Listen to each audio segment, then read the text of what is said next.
And the louder now, whatever president you have, will shout women's rights in the Middle East, the more conservative backlash against women's rights you will have in the Middle East or anywhere in the world.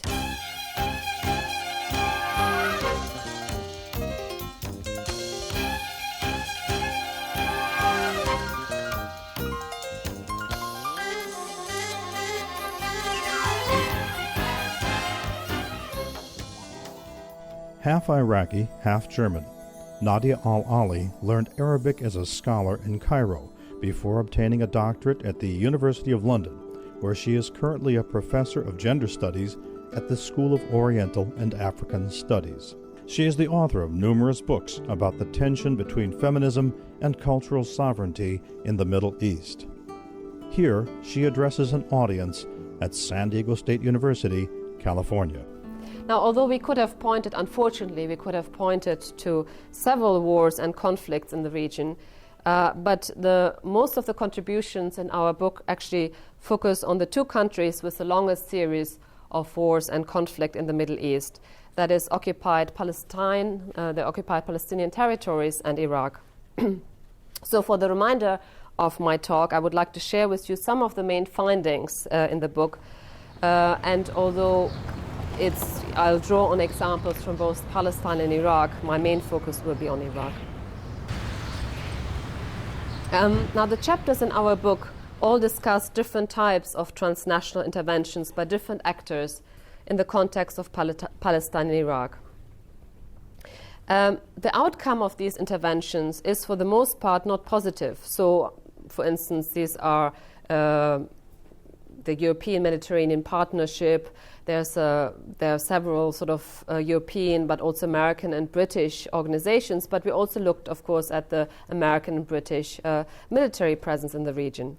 Now, the outcome of these interventions is, for the most part, not positive with regards to ensuring women's rights and enabling women's involvement in post-conflict reconstruction processes. And one of the things that we come up is that we cannot, in the context of both Iraq and Palestine, we cannot really speak about post-conflict. It's still very much acute conflict. Now, many initiatives like the Euro-Mediterranean Partnership has been slow to mainstream gender into sectors beyond the economic and social spheres. At their most dangerous, transnational interventions empower actors and strengthen structures that actually undermine women's empowerment and women's rights, largely due to strategic security concern.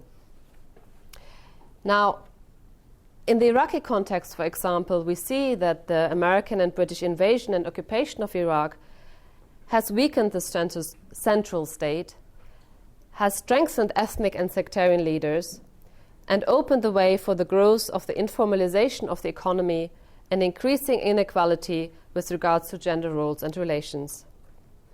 This has led to a reversal in women's citizenship rights and a de facto deterioration in women's situation.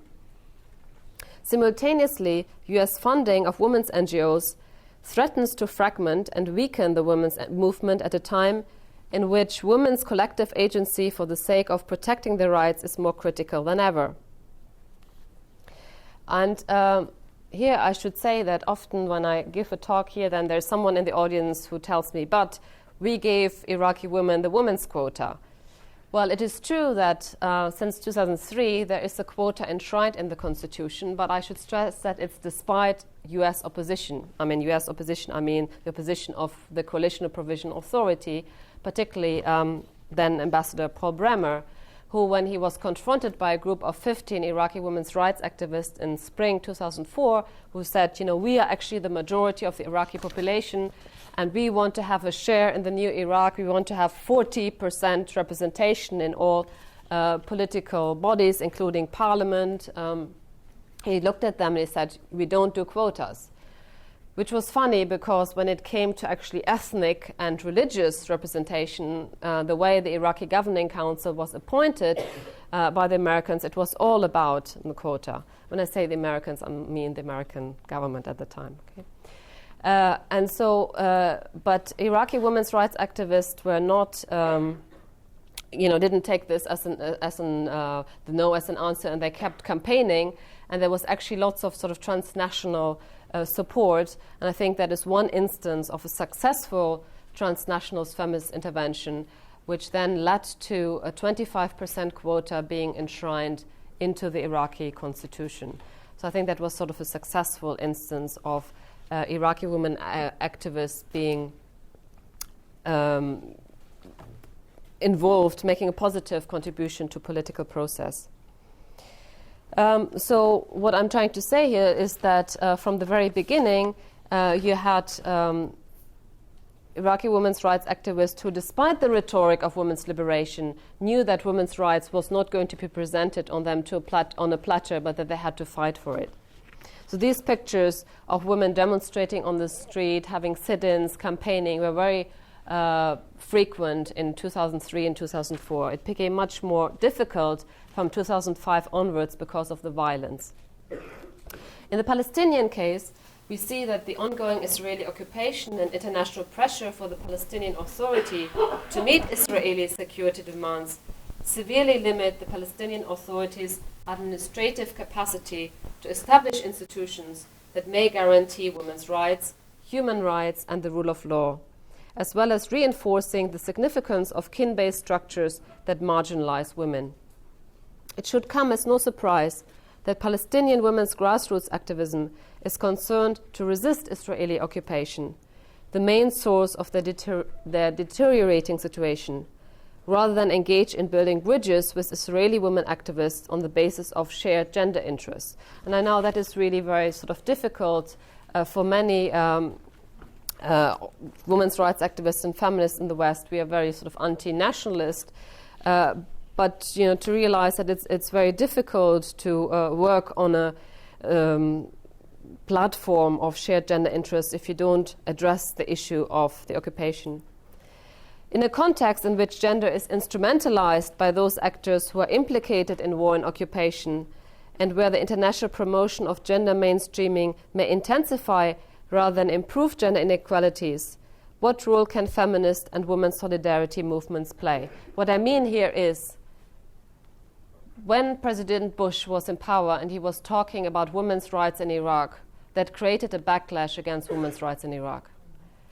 And the louder now, whatever president you have, will shout women's rights in the Middle East, the more conservative backlash against women's rights you will have in the Middle East or anywhere in the world, because of the perception that this is imposed from outside, this is an imperialist agenda, despite the fact that, of course, in countries like Iraq, as I showed you, you have many decades of women's rights activism.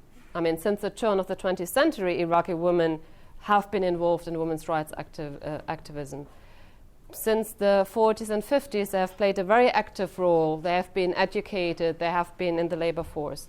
But when it becomes a point to show you have to bring civilization, we have to liberate, we have to bring democracy and human rights in a context where you invade a country, you have actually a knee-jerk reaction against it. And that is unfortunately happening now in many countries in the Middle East, including Iraq and Palestine. But the question then is, for those of us who are based in San Diego, in London, anywhere in the world, who are concerned with women's rights, what can we do? Do we have to shut up? I mean, that was what I was trying to explain to you with the group that I belong to, Act Together in London. We were very hesitant to get involved in the campaign around the Constitution, because we're worried if we do that, being based in London, maybe we're actually not helping women in Iraq. Actually, we might make it worse. And so we waited for many Iraqi women's organizations to tell us, no, but we need your support. We need solidarity from abroad. But that is the dilemma. I'm not suggesting that we shouldn't do anything, but I'm suggesting that you have to be very careful, those of us who are concerned with women's rights, when to get involved and how. Now, I think that it is analytically there is what we call sort of transnational feminist organizations.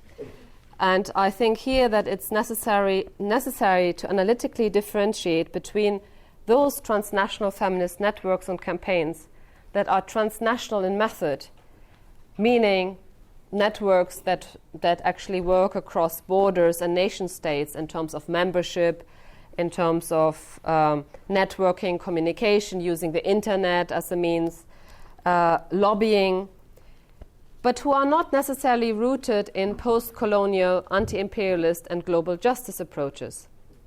In other words, certain feminist organizations who are transnational in their method are not necessarily transnational in their politics, working with neo-colonial, capitalist and militaristic government agendas. And I'm sort of acutely aware that when I say this in sort of Britain in many contexts, it's sort of, people go along with it, but I'm very acutely aware that I'm saying this in a context where you think that I'm totally weird, okay? But I still go on. So the image that I'm showing you here is, of course, an image of Hillary Clinton with Eleanor Smeal, the president of the feminist majority, which to my mind and many of my friends is an example of what I would call an imperialist feminist who makes a claim for women's rights, but by promoting actually the invasion of Afghanistan, the invasion of Iraq, in the name of promoting women's rights. And my argument being that actually in not only did neither the invasion of Afghanistan nor the invasion of Iraq promote or empowered women, but it actually did the opposite. But also Iraqi women's rights activists were involved. Some of the staunchest supporters of the US-led invasion were actually Iraqi diaspora women. And here it was very interesting for me, I mean, as someone who since the 90s had been trying to raise awareness about the dictatorship of Saddam Hussein, and no one ever paid attention to us. We tried to raise awareness about the Anfal campaign, the gassing of the Kurds in the 80s, of human rights abuses by Saddam Hussein, and no one ever listened to us. But all of a sudden, 2002, both the American government and the British government was very interested in speaking to Iraqi women who could speak about human rights abuses, and they actually funded several organizations and gave them money to speak about the terrible regime. But the timing was very odd. So now, without doubt, some transnational feminist organizations, campaigns, and networks reproduce certain structural inequalities. But on the other hand, there are also some transnational feminist organizations that actually do pay attention to intersections of gender, race, class, nationality, and other markers of inequality and injustice.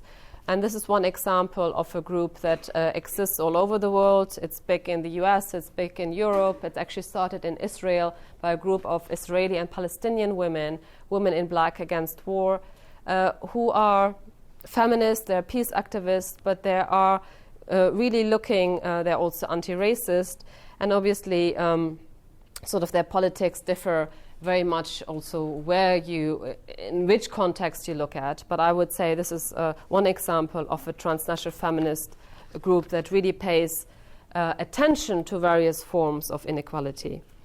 And then there's also, I would say that Act Together, the group that I belong to, and several other Iraqi women activists. For instance, the Iraqi Women's League, I showed you a picture of them marching through Baghdad in 1963. They still exist, they're still active, now again active in Iraq.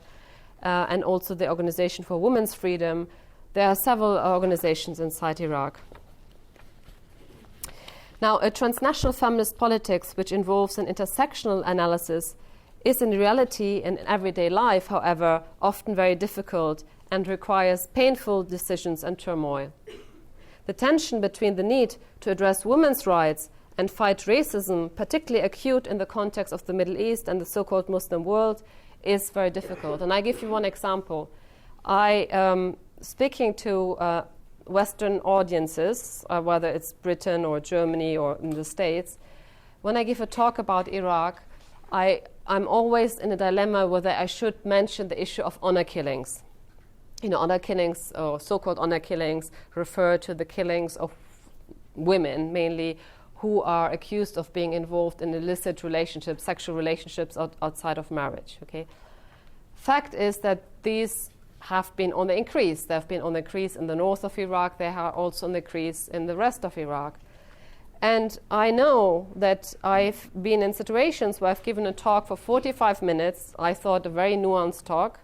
And some people went away with the only message they got away from my whole talk, which is Iraqi fathers kill their daughters. Okay? I mentioned one example.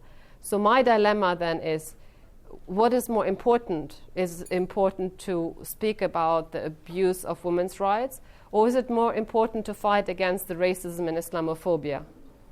It's a difficult one. It's a very difficult one. And those of us who are working in the context of the Middle East and Muslim societies are actually confronting this all the time. But let me move on to another complication. Now, the involvement of diasporas in transnational networks with regard to countries in conflict raises a number of difficult issues with regard to transnational politics. This picture does not actually correspond to what I'm saying right now, okay? I'm going to explain in a moment. On the one hand, diaspora activists may provide important bridges between activists in the north and those in the south. They might be able to mobilize necessary resources and send back to their countries of origin in order to contribute to the rebuilding of their countries. On the other hand, the desire of diaspora activists to participate in the nation from outside through involvement in international political advocacy as well as social welfare and development projects within their country of origin may be perceived as an attempt to capitalize on their diasporic positions, to create new hierarchies of power within their countries of origin. And this happened both in the context of Palestine and Iraq, where people who were outside, who had been in exile, who had been refugees, came back, and then I know for a fact in the Iraqi context, many came back after 2003. I mean, I know, I interviewed here women from San Diego who after 2003 said, okay, we're going back now and we're going to help to rebuild the country. Lots of goodwill, lots of good intention, but unfortunately also quite a bit of patronizing attitude. And so many people inside Iraq actually didn't like it and said, who are these people who were outside for 30 years and are now telling us, what to do, how to build democracy, how to engage in women's rights activism. There are a few who managed to stay and to gain respect and credibility, but many actually left after a few years because they didn't feel welcome. And they told me, I don't like their mentality and they did not appreciate me. But when I spoke to Iraqi women who had always lived inside, they were complaining about these women from outside who thought that they knew it all. So this is another complication. Now, women from the diaspora are often very vulnerable to feelings of resentment or active discrediting on the part of local actors. As women, they may be seen as instruments of foreign powers, double agents, or traitors of their authentic cultural roots. Not unsurprisingly, and largely due to the deteriorating security situation, women's activism in Iraq has been extremely challenging. As middle-class professionals and foreign passport holders have been key targets of frequent kidnappings for ransom, as well as targeted assassinations by militias seeking to impose traditional gender roles, or insurgents punishing those with any connections to the US and its allies, Iraqi women returnees have been particularly vulnerable. Now, I just want to say something about tradition, because one of the things that I have been trying to write against in my work is sort of the idea that you can explain things away by reference to Iraqi culture, Islamic culture, Middle East culture. And what I've been trying to do, especially in my history, is to show that it's not so much about...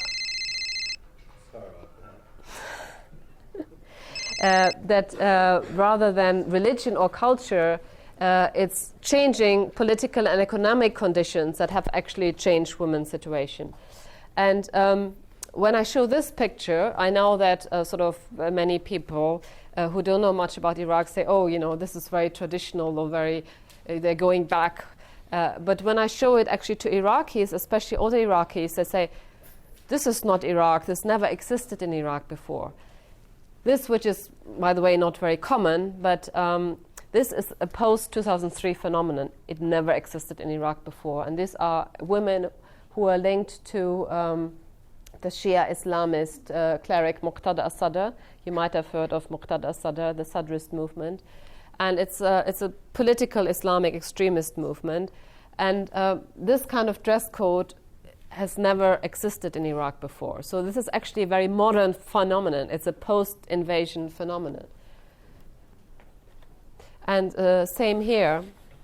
Again, in Iraqi tradition, traditionally Iraqi women are wearing what is called an abaya, which is sort of a black cloth that was sort of worn above the clothes, but not covering the face. And actually since the 50s and 60s, more the 60s, especially in urban areas, women did not wear it. And it's only again since the 90s, since the sanctions period, that many Iraqi women started to sort of wear hijab, wear headscarf, but not this. I mean, this is a very new phenomenon.